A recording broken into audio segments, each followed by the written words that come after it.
Bonjour, Youp Esthétique à Istanbul. Alors, suite à beaucoup de demandes que je reçois en message privé, je vais essayer d'expliquer au mieux et au plus juste et de manière très précise les soins dentaires. On va parler donc de facettes dentaires, implants dentaires, couronne dentaire, en images. Voilà, donc je vais essayer de rentrer en détail le plus possible et essayer d'être le plus explicite possible. On va commencer donc par les implants dentaires. Là, on a une mâchoire inférieure. Ici, on a 3 couronnes. C'est des couronnes en métallique plus porcelaine. Donc là, on est chargé en porcelaine. Il n'y a pas encore la couche de vernis dessus, c'est pour ça que ça ne brille pas. C'est pas totalement fini. Là, on a 2 implants qui sont mis dans l'os de la mâchoire, qui sont fixés ces 2 vis. Quand on me demande c'est quoi un implant, donc c'est uniquement les vis qui sont dans l'os de la mâchoire. Et ça, c'est les embouts qui permettent de recevoir donc les couronnes.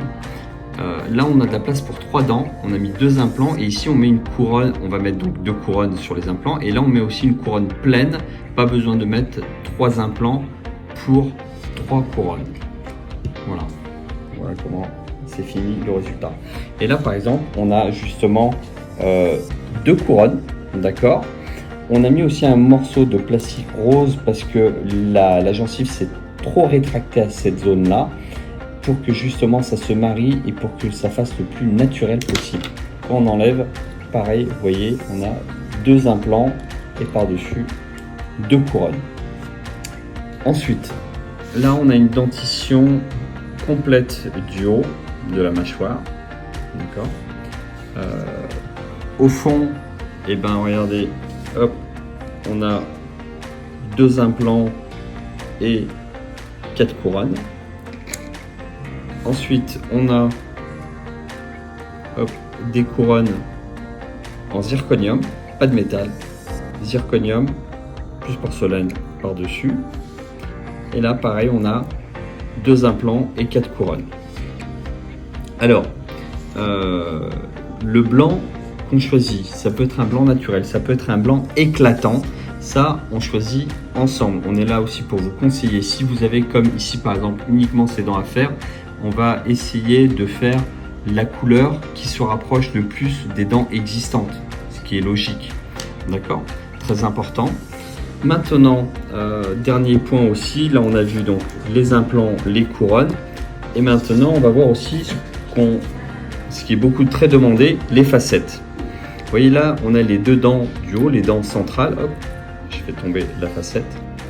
On a les 2 dents du haut, les 2 dents centrales. Quand on regarde, il n'y a pas de différence. Pourtant, il y en a bien une. Celle de droite, ici, donc, hop, c'est une facette. Et celle de gauche, ici, c'est une couronne. Là, on a une couronne et là, hop, on a une facette. Quand on enlève, regardez, on le voit bien, la facette. Et là, la couronne, vous voyez.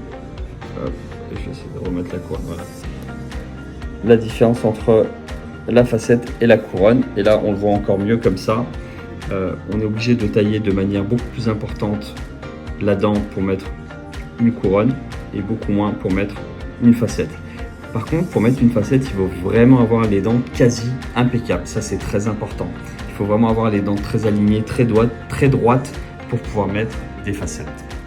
J'espère que j'ai été clair. Si vous avez des questions, n'hésitez pas à me contacter en privé. Le mieux, bien sûr, c'est de me contacter directement sur WhatsApp. Téléchargez l'application WhatsApp et vous m'écrivez directement sur WhatsApp, s'il vous plaît, au numéro qui est indiqué. Excellente journée à tous.